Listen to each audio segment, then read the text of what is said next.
Welcome back to the FFL. I am back, and it's the long-awaited free agency episode. And, just recapping free agency. The first NFL game is tomorrow as of recording. Probably today as of posting. But let's just get right into it. The Wisconsin Weasels started out by putting Jameson Williams on reserve. Obviously smart. He's going to miss the first 6 games of the season, and he could still be good in the league. And then, with that extra spot, they added Roquan Smith, who is obviously very, very good on the Ravens. Then they got rid of Jackson Smith and Jigba and put him on waivers, which, I mean, not the best move. He could be good, don't really know about now, but he is now a free agent. And they added Emmanuel Mosley for a backup defensive back. They added Antoine Winfield Jr., much better than Emmanuel Mosley in my opinion, as they put Emmanuel Mosley on reserve so that they could do this. And then a couple days later, on the 2nd of September, they dropped Emmanuel Mosley. And then we have the very first trade. The Wisconsin Weasels traded C.J. Mosley and a 2024 20th round pick for Gerald Everett and a 2024 5th round pick from the Charlotte Cobras. And with their next move, they would make another trade with the Charlotte Cobras, giving them Dalton Schultz and a 2024 5th round pick for Keenan Allen and a 2024 18th round pick, obviously from the Charlotte Cobras, adding more depth at wide receiver and getting rid of Dalton Schultz so that they only have 2 tight ends instead of 3 tight ends. They did, get worse at tight end, but they definitely got better at wide receiver. Next thing they did was added Ventrell Miller. No clue who he is, but he's on IR, probably so that they could put him on reserve, which they did. Now, with the Roydville Rhinos, they signed James Conner from free agency for a bit of depth at running back.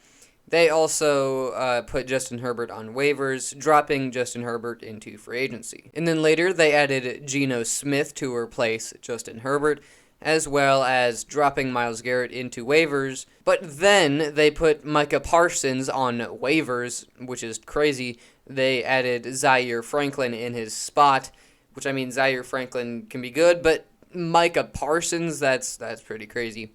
And then they put Matthew Judon on waivers, which is also kind of crazy, for Josie Jewell, which I kind of understand. They get fantasy points, not exactly as electric as Matt Judon and Micah Parsons, but Josie Jewell and Zaire Franklin definitely put up statistics. And then they made a bit of a wide receiver trade, I guess, from free agency.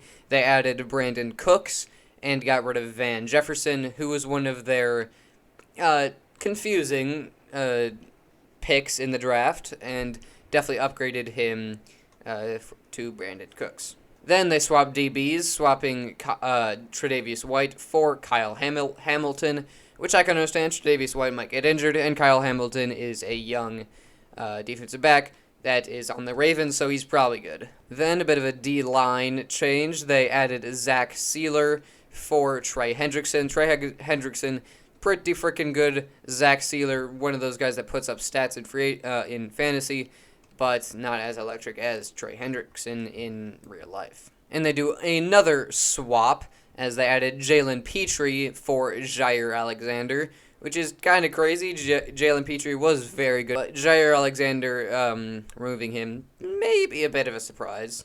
And then once again, another D-line swap as they swapped they swapped Calais Campbell for Jeffrey Simmons, my bad, which makes sense. Calais Campbell is old, probably not going to perform that well, for Jeffrey Simmons, who is pretty good, that's what I'll say. And then they continue the swapping with getting Mike Evans for Gabe Davis, which, I mean, Mike Evans is probably just going to get another 1,000 yards, even though he's on the Buccaneers, for Gabe Davis, who he's playoff Gabe, and you don't exactly do playoffs in fantasy. And finally, once again, another swap as they swapped Najee Harris for Jerry Jeudy, which I think is pretty fair. Najee Harris, not the best, young, but Jerry Jeudy also young and still very good. Salt Lake Skiers did absolutely nothing except for putting David Njoku on the bench and putting Deontay Johnson at RYT, or just flex. Now the Charlotte Cobras.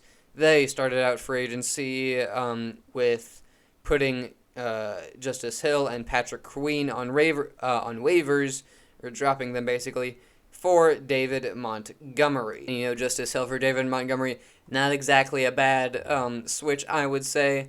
Patrick Queen, though, I do kind of like him, so a bit confusing there. But then they put Alexander Madison on waivers, basically dropping him, and then added Micah Parsons and Myles Garrett, two guys from the Royal Rhinos, who got dropped and now are on the Charlotte Cobras. And then, as we talked about earlier, they made two trades with the Wisconsin Weasels, picking up C.J. Mosley, 20th round pick, and Dalton Schultz, and a 5th round pick for Keenan Allen, 18th round pick, and Gerald Everett, and a 5th round pick. And then they dropped Chris Jones for Ezekiel Elliott, and then they promptly dropped Ezekiel Elliott before swapping Deshaun Watson for Justin Herbert at QB, and then adding Chris Jones right back. Yeah, this team was kind of confusing, but basically they swapped Justin Herbert for Deshaun Watson, and that's it. Now the Green Bay Cheeseheads started out free agency with swapping Devin White for Devondre Campbell. Two linebackers, Devin White, he's young, and I think he could be good. And then Devondre Campbell, which I don't know that much about, but he's on the Packers. And then they made a couple of wide receiver swaps, swapping out Drake London for Michael Pittman. Bit confusing, I would say. Drake London, one of those good rookie wide receivers last year that did pretty good, and then Michael Pittman hasn't been doing that well since his rookie season. And then they also swapped Tyler Lockett for Darnell Mooney. Darnell Mooney could be good, but I don't see him being as good as Tyler Lockett. And again, this team makes a lot of questionable decisions. I mean, you saw it with Isaiah Pacheco with the number 3 overall pick. And then they swapped out Budda Baker for Kwity Paye. I think that makes sense. Budda Baker's good, might get traded during the season, and Kwity Paye is, I think, pretty good. And then Jair Alexander jumping from one team to the other. I'm pretty sure he was on the Royalville Rhinos and got picked up by the Green Bay Cheeseheads. And to make this happen, they dropped Nick Bosa, who isn't currently on a team in fantasy. He's just contract negotiating with the 49ers, just like Chris Jones was. But yeah, that happened. And then immediately after getting Devondre Campbell, they swapped him out for Leighton Vander Esch, and that wrapped up the Green Bay Cheeseheads free agency. The San Diego Sharks began with swapping a Chief for a Chief, as they swapped Willie Gay with Drew Tranquill, two linebackers that put up stats for the Chiefs. Not really noticeable, but definitely do it, and do it well. And then they made a quarterback swap. They swapped Brock Purdy, who I'm pretty sure they had a pretty high draft pick for Danny Dimes. I know. Pretty crazy. Brock Purdy, Danny Dimes. Who knows how that's going to work out. But yeah, they did that. And then they made a wide receiver swap, swapping out Brandon Ayuk for Michael Thomas.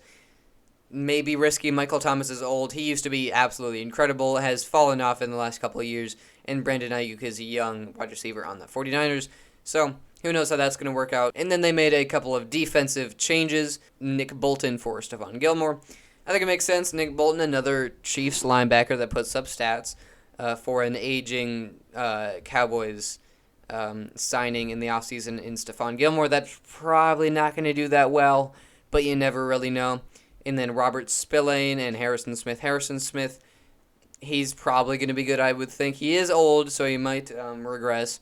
And then Robert Spillane, one of those unknown guys that might put up stats.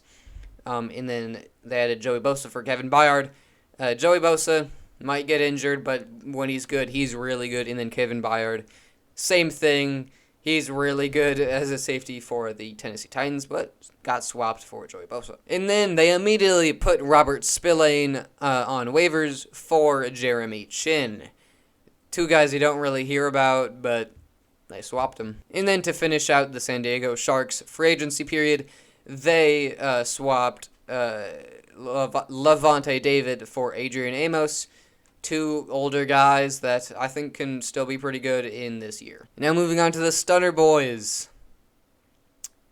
Yeah, they didn't do anything at all. I don't even know if he's even logged on to fantasy at all this year yet. So, yeah. And now I felt like putting this at the end of the episode because if you remember last episode, I went in a whole tangent about how it was so difficult to get my friend that couldn't be there for the draft into the league because we had to have. You'll see it. You'll see it if you watch the other episode. But we got him in, and now Team 8 is the Cleveland Elves, and they made a single move this offseason, not even swapping anyone in the depth chart, simply adding Nick Bosa for Jalen Ramsey. Could be risky, I would say. Nick Bosa not on a team right now in fantasy. For Jalen Ramsey, who... swapping out Jalen Ramsey, my bad. Who I think he is on IR, but he could have put him on reserves and then just got Nick Bosa. But I mean, it's fair. He doesn't know exactly that much about fantasy. But thank you for watching this fantasy football league episode. Free agency is done, and we are into the regular season. And I hope you are excited for fantasy football this year. And yeah, that's about it. I will see you next time.